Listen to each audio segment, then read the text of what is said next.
On commence par le débat sur les institutions, Natacha. Oui, les institutions donc qui viennent quand même compléter le débat sur la réforme de la SNCF. Il y a aussi la réforme donc de l'Assemblée nationale, du Sénat, de toutes les institutions. Et le Figaro résume, Macron veut un tiers de parlementaires en moins. Alors il n'y a pas que ça, mais c'est évidemment ce qui sera retenu. Ouais. Dans la Croix, Guillaume Goubert écrit non pas une révolution, mais un aggiornamento, une mise à jour. Il y a des mesures qui ont une force symbolique, mais leur dosage semble avoir été soigneusement calculé afin de ne pas modifier l'équilibre général du fonctionnement de la Ve République. Donc, toilettage, c'est d'ailleurs l'impression générale. Dans les dernières nouvelles d'Alsace, Pascal Coqui écrit « Il a fallu composer pour aboutir à des annonces qui ressemblent plus à des dispositions épousant l'air du temps qu'à un Big Bang. Ce ripollinage de façage ne change pas fondamentalement la donne, mais il ne mange pas de pain non plus. Et il a le mérite, explique Pascal Coqui, d'éloigner sans doute le risque de voir s'ouvrir un front politique qui se serait aggloméré au front social grandissant. » Alors, en plus, quand on rentre un petit peu dans les dispositions, toute la presse nous explique les marchandages avec François Bayrou, avec Gérard Larcher, tout ça est très subtil.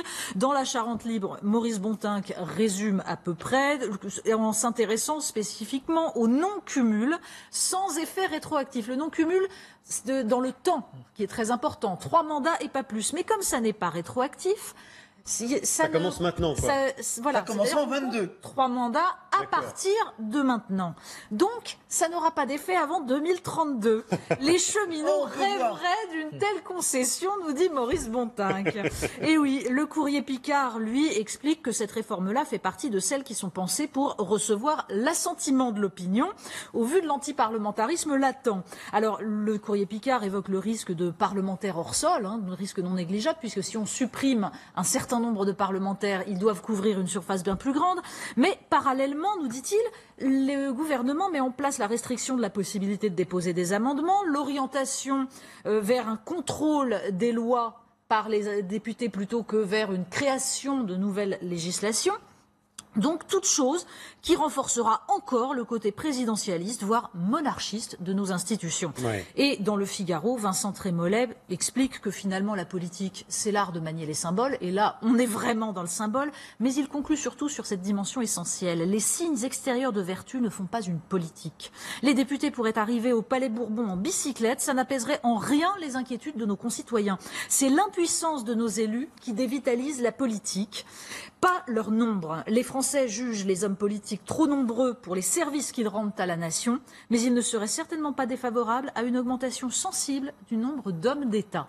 Ça s'est passé comment ces marchandages, Julien Arnaud, avec François Bayrou, avec Gérard Larcher? On savait déjà que François Bayrou lui voulait une dose de proportionnel beaucoup plus élevée, 25-30% du côté de François Bayrou. Donc il a commencé déjà à faire une réaction en expliquant c'est un point d'entrée, ce n'est pas un point de sortie cette proposition. Donc on voit Donc on voit qu'il y a quand même du marchandage en dessous. Puis du côté de Gérard Larcher, il a beaucoup bossé. Gérard Larcher, et quand vous l'entendiez il y a quelques mois, il disait non mais je ne lâcherai pas sur un certain nombre de points. Donc il y avait une vraie bataille avec le président Macron.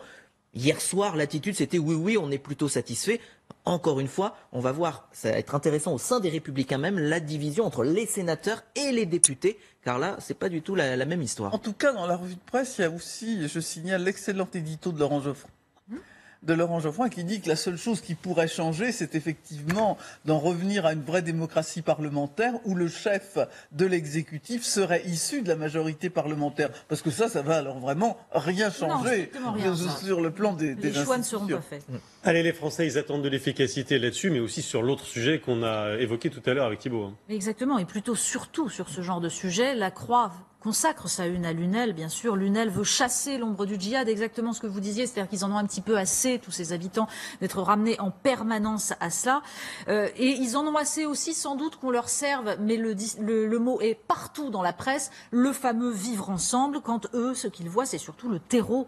Le terme aussi revient très souvent, la question du terreau favorable. Et donc, on citait tout à l'heure le Figaro et ce document commandé par la préfecture en septembre 2017, qui est une étude auprès des jeunes gens de Lunel, et où on peut lire ce genre de phrases. Dans les entretiens, chacun expose clairement dans quel camp il se situe. Il y a les Arabes et les Français, également les Gitans, et avec cette phrase qui laisse quand même, qui est assez pantois, la culture locale fait violence aux normes bienveillantes du vivre vivre ensemble. Oui, Allez comprendre. Alors, simplement, je parlais tout à l'heure de la question culturelle qui est derrière, de la question de savoir ce qu'on propose comme idéal à une jeunesse. Eh bien, dans La Croix, donc, qui consacre sa une à Lunel, il faut tourner quelques pages et on trouve un extrait, enfin, un compte-rendu d'un livre. Et je pense que ce n'est pas totalement sans lien. Ce livre est signé Rémi Grémaud, qui est journaliste suisse et qui est parti explorer le monde des centres commerciaux géants, figurez-vous, ce qu'on appelle les malls. Et il y en a partout dans le monde. Et son périple est à la fois, nous dit La Croix, original et ça donne un récit cauchemardesque, un monde en voie de disneyification, fermé sur lui-même, à température constante, préservé des aléas climatiques. Que vous alliez à Vancouver, à Pékin, c'est pareil, c'est le même univers, c'est la même société. Le promeneur, ébloui et ravi, erre déboussolé mais rassuré par les enseignes habituelles. Ces temples du kitsch, comme dit l'auteur, de l'illusion et de l'acculturation généralisée accélèrent l'enlaidissement du monde. On y comprend surtout, dit-il, l'idée que les marchands se font de la demande et celle que les acheteurs se font de la nécessité. Pour terminer, Natacha, l'article du jour, s'il n'y en avait qu'un, ce serait lequel? Eh bien, en fait, c'est tout le dossier de Philosophie Magazine. Lisez ça, c'est magnifique. Face à l'intelligence artificielle, comment sauver l'intelligence naturelle? Alors, il y a une étude très intéressante sur les 7 circuits de la pensée chez un être humain. Et il y a un match entre intelligence artificielle et intelligence naturelle. Il n'y a pas le match entre l'intelligence et la connerie, non, d'accord. Ça, il est déjà tranché depuis longtemps. Et l'intelligence a perdu. Donc, il y a la déduction, l'induction, l'analogie, l'intentionnalité. Bon, bref, je vous les fais pas tous. Où on comprend qu'une machine, heureusement, est encore un peu inférieure à l'être humain puisqu'elle peut traduire un texte sans le comprendre. Elle peut réaliser un tableau sans expliquer pourquoi elle l'a réalisé. Mais il y a surtout derrière, lisez l'autre article, les machines vont-elles nous faire la morale? Question de savoir comment on peut décider si une voiture doit tuer des gens ou non. Mais surtout, est-ce que les drones, par exemple, les drones tueurs utilisés dans l'armée, sont réellement une solution? C'est le